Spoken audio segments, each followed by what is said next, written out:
Welcome. My name is Jan Ankesmit. I'm representing a company, an Austrian startup company with the name Aposec.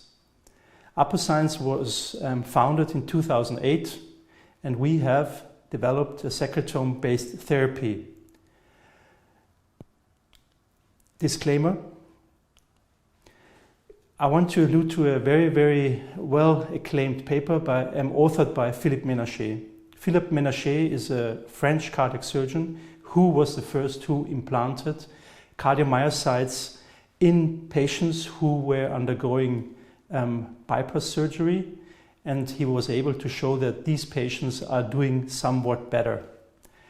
In 2001, very famous papers by Kocher and by Orlik were published in Nature Medicine, where it was shown that stem cells were augmenting heart function after experimental AMI. This was a pure sensation, and this sensation went on because clinicians then jumped into clinical trials, and you can read, and you most probably are aware, a lot of publications which basically claimed that if you infuse stem cells or inject stem cells into the heart, most of the time they were autologous, you were able to increase the heart function. In 2015, the picture crumbled a bit because in the CURE study by Marianne Göngeschi, it was basically shown that stem cells has no effect. It's safe, but has no effect after AMI. However, and that's great information, which was basically neglected in the beginning of this hype, stem cell hype. There was one scientist from Duke University, Mr. Gnecki, as first author, showed that basically paracrine factors from mesenchymal stem cells is augmenting heart function. And there was already a twist that stem cells have an effect, but basically it's that what the stem cells produce. In the recent years, it's now commonly accepted by the entire advanced therapy medicinal product sphere that it's not the cell that's homing into the damaged tissue, but it's the cell that is producing a secretome, and that secretome is healing. And that was basically the conclusion of this review article published in 2015 by Philippe Ménacher. What is the current status now with the Alliance of Regenerative Medicine?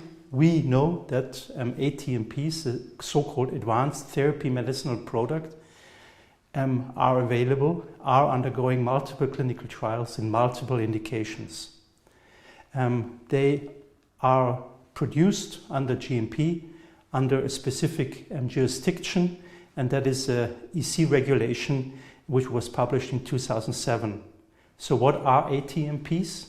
ATMPs are somatic cell therapy, genetically modified cell therapies, biological therapies, and also tissues, tissue engineered scaffolds or others. So what does the ATMP? What is the function? What is the mode of action? What is the accepted mode of action? Basically, it was accepted by the regulatory body that ATMPs are living cells. They have multiple ingredients which are secreted, and they also induce multiple mode of actions.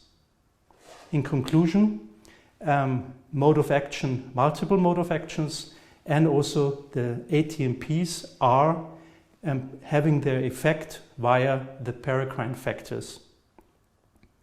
What has to be taken into account is that a double viral clearance is not possible. And the concept I will going to show you, which was developed in Austria,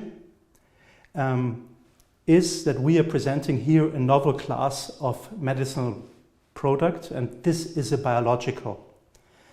And we call this biological Aposec, and Aposec contains a myriad of exosomes, proteins, and lipids.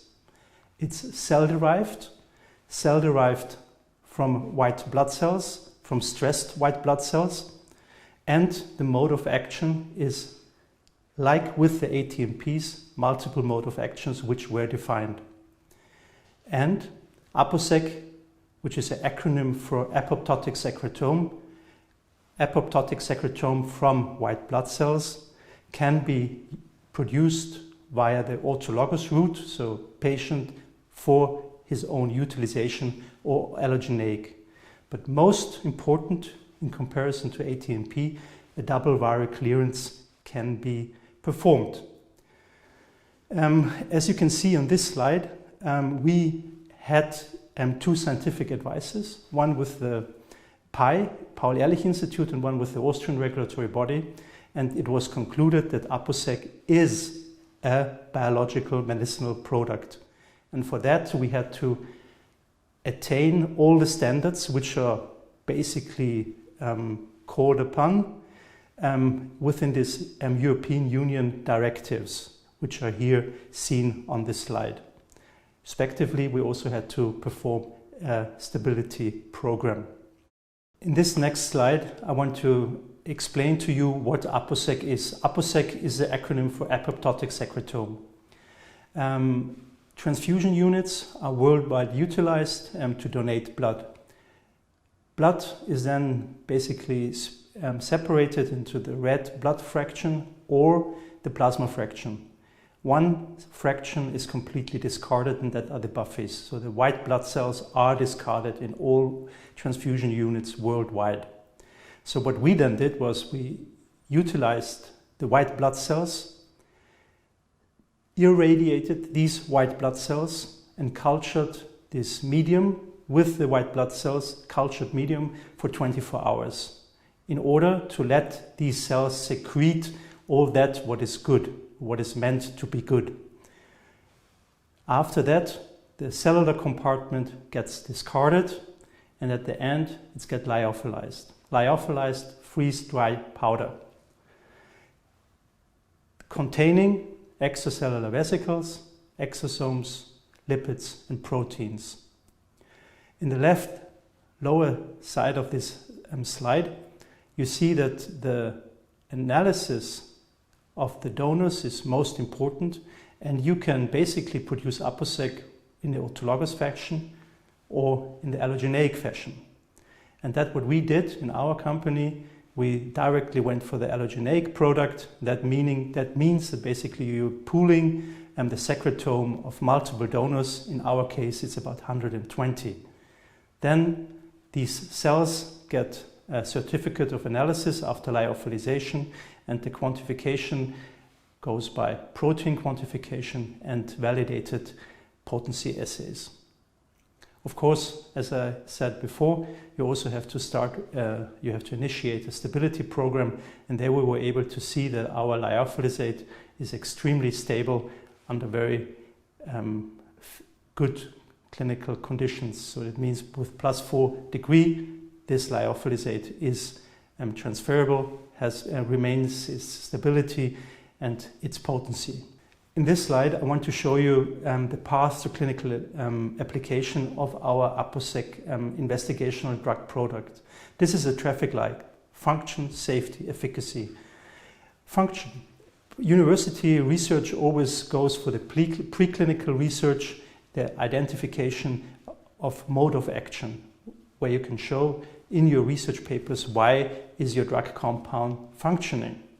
In the second step, it's yellow, it's safety. Safety is an issue of all regulatory affairs. They want to know, the regulatory body wants to know whether your drug compound, which is produced under GMP, is safe. That means you have to perform toxicology experiments, you have to show the regulatory affairs that you have done a good viral clearance, and you have a GMP facility that produces under good clinical manufacturing conditions your investigational product. And then at the end, there where we now are, we have got the efficacy. The efficacy has to be shown in a phase 1, phase 2 trial. And now in 2020, we are starting with our diabetic foot ulcer clinical trial. Preclinical research, phase 1 research, phase 2 research. First issue. Aposcience has the platform technology, and we have patented in 2009. And we have got this patent nationalized within the entire world. In 2011 to 2015, we have shown that our drug compound, intravenous or topically applied, has a very good effect in indications, preclinical indications such as AMI, stroke, spinal cord injury, and wound healing. Wound healing was our first indication because it's the most feasible one. Since 2013, Aposec has got a contract with a certified manufacturing organization.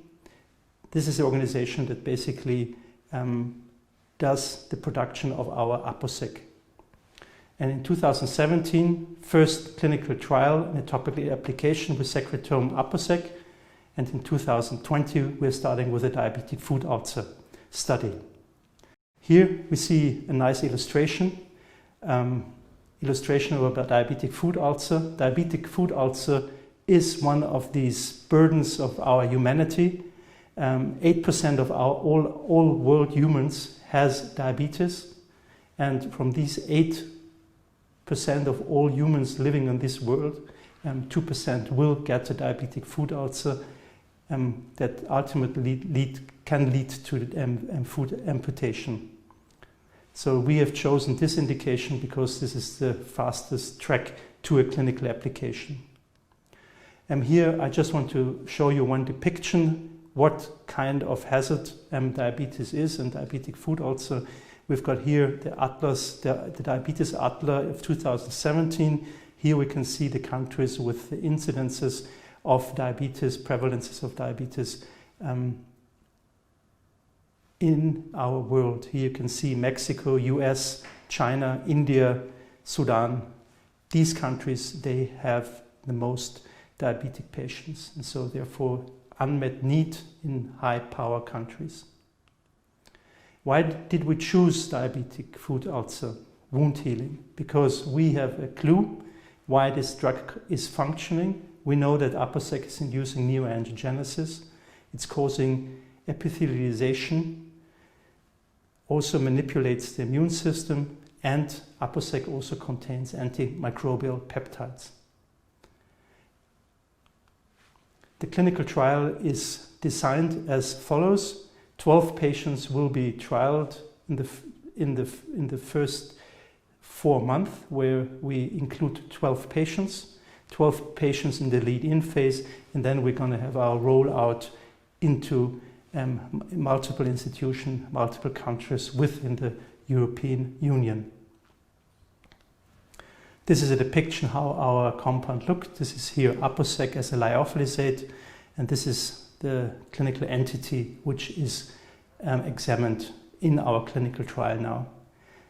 Just for information, our clinical trial is named MARSYAS II. At the end, I would like to make a summary. We, as Aposec, have a disruptive platform technology. White blood cells, waste product of transfusion units, is the source of our secretome. We have a strong IP situation portfolio, which is going to have its validity up to 2037. We have a certified manufacturing organization. And most important, our product is an off-the-shelf product with low cost of good. So you don't have to expand somatic cells, you don't have to expand mesenchymal stem cells, you don't have to expand whatever cells you are currently using within the alliance. It's just white blood cells, which are waste products. Multi-billion-dollar market, as I've said, diabetes and its sequelae has a tremendous opportunity if this therapy is working. Last, smart management. We were able to get a therapy, a secretome therapy, through the agency, and now we are in the approved phase 2 trial. Near-term milestones, of course, the results are upcoming, and we are looking for partners. And with these words, I want to thank the audience for the attention. Thank you very much.